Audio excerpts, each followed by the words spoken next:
Good morning.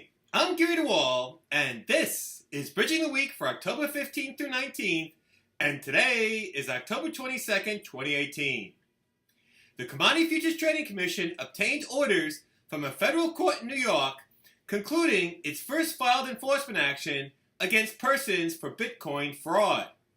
However, the outcome of an unrelated action having nothing to do with cryptocurrencies and pending in a federal court of appeals in California may have greater implications for the CFTC's cryptocurrency enforcement activities going forward. Separately, J. Christopher Giancarlo, CFTC chairman, announced before an industry gathering last week that Reg AT was officially dead. Likely, no algorithmic traders mourned. Leaves have almost totally bloomed in color in the Northeast United States. So I can get out and see the spectacle before hunkering down for winter. Let's get started.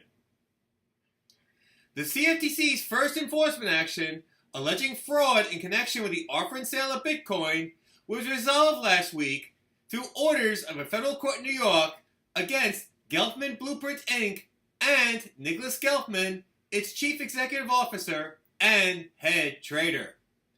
In September 2017, the CFTC filed charges against Gelfman Blueprint and Mr. Gelfman for conducting an alleged Ponzi scheme involving Bitcoin. This enforcement action represented the first time the CFTC used its authority granted under the Dodd-Frank Wall Street Reform and Consumer Protection Act to prosecute an alleged manipulative or deceptive device or contrivance in connection with a cryptocurrency in interstate commerce. No derivative based on cryptocurrency was alleged to have been involved.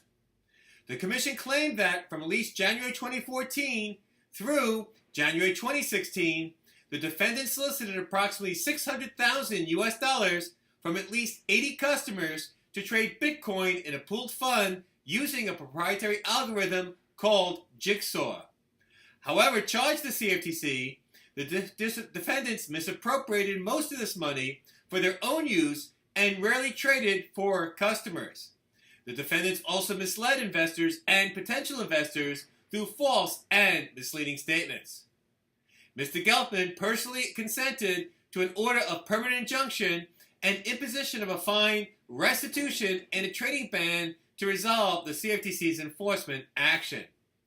The court approved an equivalent default order against Gelfman Blueprint. Under the terms of their orders, Mr. Gelfman and Gelfman Blueprint are required to pay fines and restitution of more than $2.5 million US combined. Unrelatedly, Monex Credit Company and related companies and persons told the Federal Appeals Court in California that a federal district court got it right when it ruled against the CFTC in May 2018 regarding what constitutes actual delivery of metals under applicable law and the scope of the Commission's enforcement authority involving commodities as opposed to derivatives based on commodities.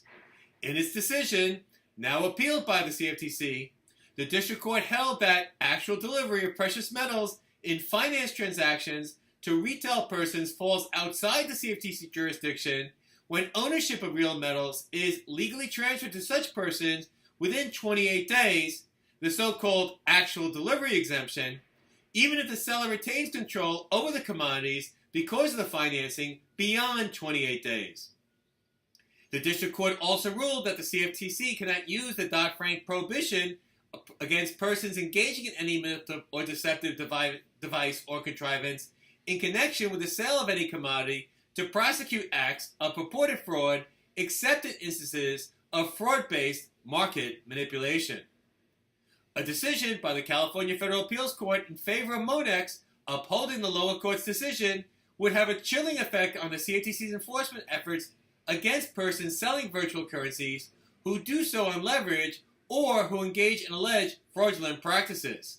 This is because such a ruling would raise questions regarding the CFTC's authority to bring such actions in the first place.